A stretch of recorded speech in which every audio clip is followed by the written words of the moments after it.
got him. Who won? I won. Oh, excellent. I whooped his ass. So they weren't kidding when we had a trainer today. I thought they were joking. You're like legit.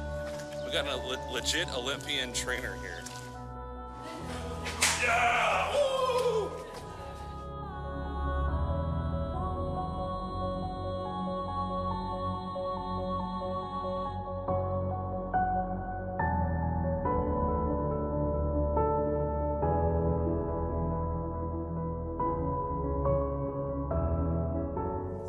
So in 480 BC, Xerxes and the Persians came to Greece, both from the mainland as well as from the sea. And this is the first thing they saw and the first thing they destroyed before going into Athens. This is all sorts of awesome.